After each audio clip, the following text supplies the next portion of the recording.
মামাবাবু, কখন এলে? এইমাত্র। বাগানের অবস্থা কেমন? ভালো, খুব ভালো, কিন্তু একটা অসুবিধায় পড়েছি। আসলে কোল ইন্ডিয়ার ডিউ পেমেন্টটা ইমিডিয়েট করতে হবে। সে কি, গত মাসে কোল ইন্ডিয়ার পেমেন্টের জন্য 4 লাখ টাকা নিলেন? হ্যাঁ, আসলে ওটা দিয়ে আমি ওই ইলেকট্রিক বিল 85,000 আর ওই বাকি 3,15,000 টাকাটা আমি টি বোর্ডের রেশনিং কন্ট্রোলের ডিউজটা ওইটা পেমেন্ট করে দিয়েছি। নইলে আবার লেবাররা খেপে যেত রেশন না পেলে। ও ঠিক আছে, এই আলমারিটা খুলে চেক বইটা দাও তো।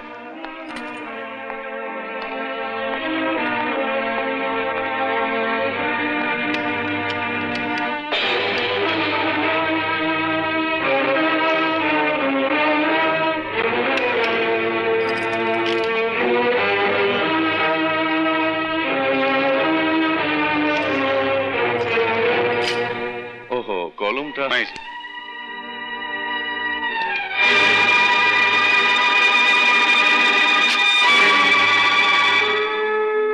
তলপি তলপা নিয়ে চললি কোথায়? কি রে, বোবা বনে গেলি কি একেবারে? বোবা না বললে তোমাদের অসুবিধা হবে।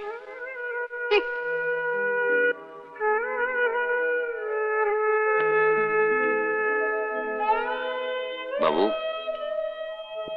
কি ব্যাপার? তুই তো আমার ঘরে আসা ছেড়েই দিয়েছিস,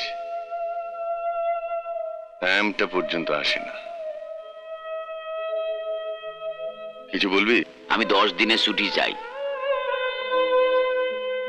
যাচ্ছিস কোথায়? মায়ের কাছে যাব। মার কাছে? তোর মা তো মারা গেছে। নেশা ভাঙ করছিস নাকি? নেশা ভাঙ না করলে বাড়িতে থাকা যাবে না, সহ্যের বাইরে চলে যাচ্ছে। কালিয়ার মন্দিরে যাচ্ছি পুজো দিতে, যদি অলক্ষীর সংসারে একটু শান্তি ফিরে আসে। দাঁড়া, শোন শোন, এই মায়ের বাড়ি যখন যাচ্ছিস, এই নিয়ে যা, মায়ের কাছে পুজো দিয়ে আসিস। কার নামে পুজো দেবো? আপনার নামে? না না, আমার নামে না। তাহলে কার নামে? বিজয় দাদুর নামে? উকিলের মতো জেরা করার কি আছে? যার নামে ইচ্ছে তার নামে দিবি, যা।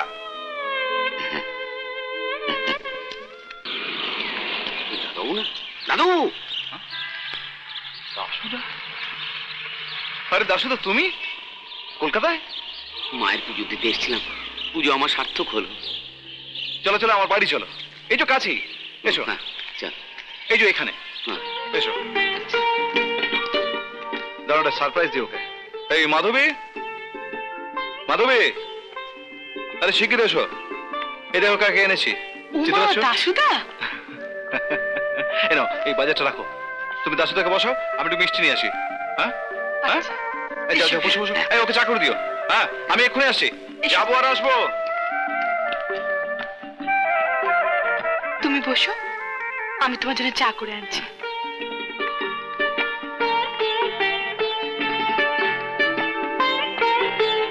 তুমি এখনো বসোনি, দাঁড়িয়ে আছো? হ্যাঁ ঠিক আছে ঠিক আছে। আহ, বসো তো। বৌদিমণি, তোমাদের বড় কষ্ট। দাদা ওর অত বড় ঘর, খাট বিছানা সব খাঁ খাঁ করছে।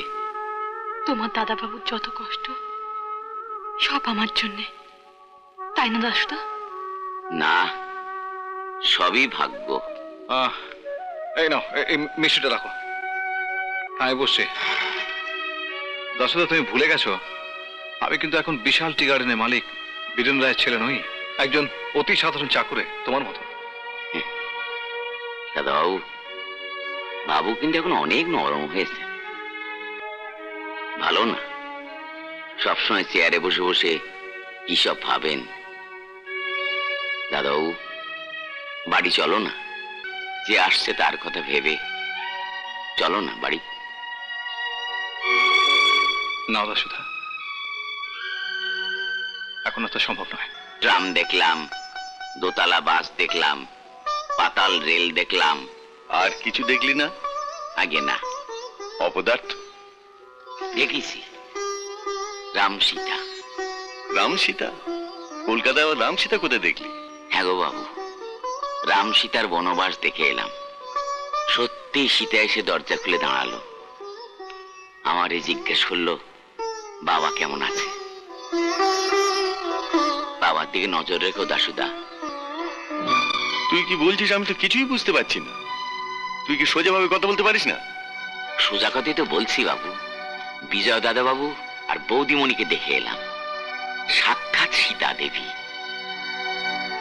তাহলে হ্যাঁ, সে রাম সীতার কাছে থাকলেই তো পারত। আমার কাছে এসেছিস কেন? ও নাম আমার সামনে উচ্চারণ করবি না, যা চলে যা। যাবই তো, 100 বার যাবো। আমি না গেলে বাচ্চার অসুঝারা করবে কে?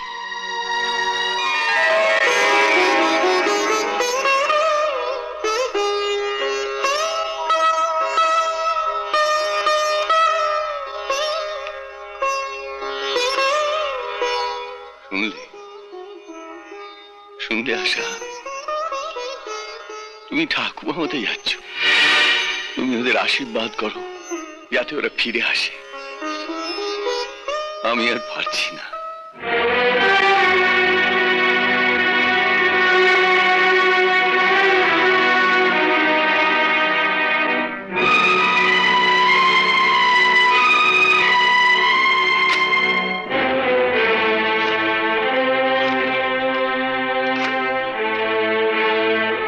হ্যালো, কে? রঞ্জন? হ্যাঁ, আমি মা বলছি। শোনো, তুমি এক্ষুনি একবার বাড়ি চলে এসো। কি, আসতে পারবে না? কাল আসবে? তাহলে মনে রেখো, আমাদের জীবনেও কাল রাত্রি নেমে আসবে, বুঝলে? বাবা কেমন আছে? বাবার দিকে নজর রেখো দাশুদা। বিজয় দাদা বাবু আর বৌদিমণিকে দেখে এলাম। আমি না গেলে বাচ্চার অসুঝারা করবে কে?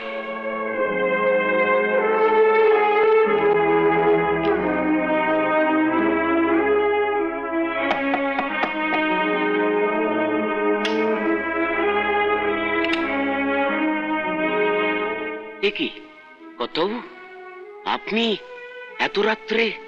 কিছু হয়নি তো? আরে দাশু বাবু, তুই কবে যাবি? কোথায় বাবু? অপদার্থ, তুই বললি না তুই তোর রাম সীতার কাছে যাবি। বিজয় দাদুর বাড়ি? আমায় নিয়ে যাবি? আপনি যাবেন বাবু? কালই? দাদা, তুমি যেতে চাইছো যাও, কিন্তু তোমার শরীরে যা অবস্থা, তাতে কি তুমি এই ঝক্কি সামলাতে পারবে? কিসের ঝুঁকি মা? শোন না, দাদা বিজয় আর বৌমাকে আনতে যাচ্ছে। আমি কি করতে আছি? আপনার মত যখন একবার পেয়েছি, তখন বিজয় আর মাধবীকে আমি নিজে গিয়ে নিয়ে আসবো। ঠিক আছে, যখন বলছো তখন যাও। দাশু, ঠিকানাটা দিয়ে দাও।